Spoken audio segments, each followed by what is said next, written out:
कि आप भी साफ सफाई का बहुत ध्यान रखते हैं, जैसे खाना खाने से पहले हाथों को अच्छे से साफ करना, बर्तन को अच्छे से साफ करके फिर खाना खाना, बेडशीट को टाइम टू टाइम चेंज करना और भी ऐसी छोटी छोटी चीज़ें। ये सब चीज़ें ज़रूरी भी है और ये करनी भी चाहिए, लेकिन क्या हो अगर ये जोग नहीं रोग बन जाए। जी हाँ, आज हम बात करेंगे ओसीडी के बारे में।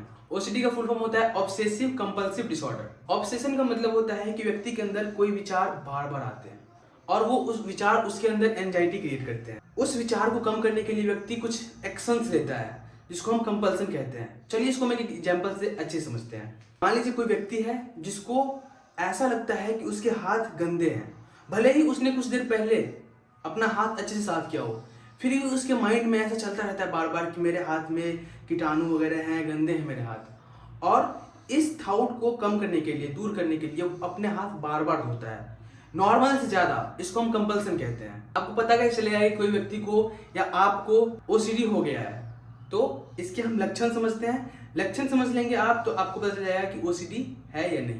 पहला लक्षण है कि व्यक्ति बार बार हाथ धोएगा, नॉर्मल से ज्यादा हाथ धोएगा, इतनी बार हाथ धोएगा कि उसके हाथों के अंदर क्रैक्स आ जाएंगे। ऐसा क्रैक्स जैसे आप सर्दियों में देखने को मिलता है, चेहरे के ऊपर, हाथों के ऊपर क्रैक्स आ जाते हैं। घर में हमेशा झाड़ू पोछा करते रहना, ऐसे लोगों में ऐसे ख्याल हमेशा आते रहते हैं कि घर में हमेशा गंदगी फैली हुई है, हर जगह बैक्टीरिया कीटाणु वगैरह है, ठीक है। उनको हमेशा संक्रमण का डर बना रहता है उनके मन में। ओसीडी में ऐसा भी देखा जाता है कि लोग कुछ काम को पैटर्न में करते हैं और अगर कोई उस पैटर्न को डिस्टर्ब कर दे तो वो बहुत ही एग्रेसिव रिस्पॉन्स देते हैं, एग्रेसिव रिएक्शन देते हैं। बार बार मन में निगेटिव थाउट्स का आना, जैसे परिवार का कोई व्यक्ति बाहर गया है तो मन में ऐसे विचार का आना बार बार कि कहीं उसका एक्सीडेंट तो नहीं हो जाएगा, कहीं उसे कोई परेशानी तो नहीं होगी।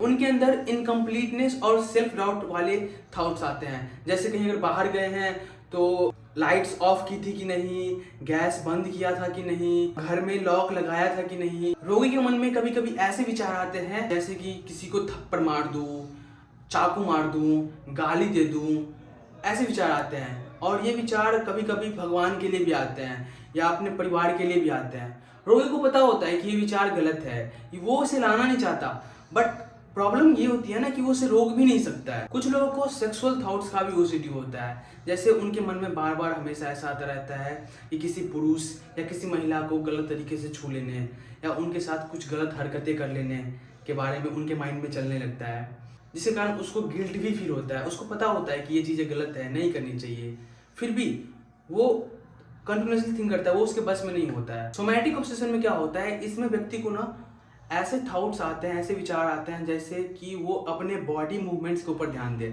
जैसे कि सांस लेने पर, पलके झपकने पर, च्यूइंग मूवमेंट करने पर। इन मूवमेंट पर वो ना चाहते हुए भी ध्यान देने लगते हैं। अगर वो नहीं देते हैं तो उनके अंदर एंजाइटी और तनाव क्रिएट होने लगता है और वो इन एक्टिविटीज को घंटों तक करते हैं, जिसके कारण उसकी डेली लाइफ एक्टिविटीज पे अफेक्ट पड़ता है। अब सवाल ये आता है कि आखिर ओसीडी होता क्यों है। देखिए, मेडिकली अगर बात करें तो हमारे ब्रेन के अंदर एक फिल्टर मैकेनिज्म होता है जो हमारे ब्रेन में ऐसे अनाप शनाप विचारों को आने से रोकते हैं।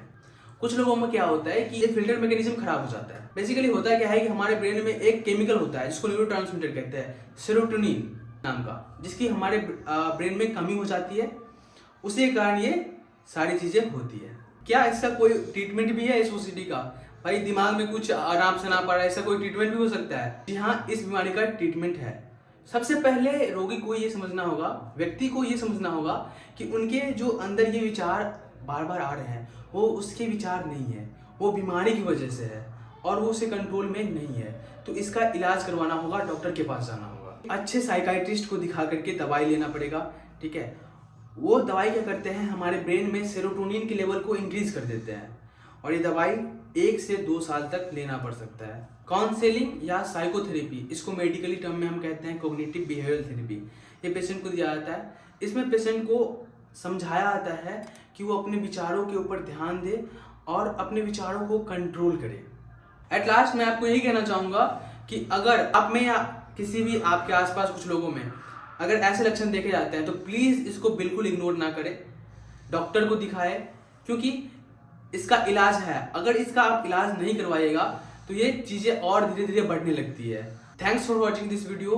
अगर ये वीडियो आपको अच्छा लगा है तो अपने दोस्तों के साथ जरूर शेयर करिए। आपको इस वीडियो से रिलेटेड कोई भी डाउट है या कुछ भी आप शेयर करना चाहते हैं तो कमेंट सेक्शन में प्लीज़ कमेंट कीजिए। नेक्स्ट वीडियो आप किस टॉपिक के ऊपर जानना चाहते हैं, देखना चाहते हैं, प्लीज़ कमेंट कीजिए।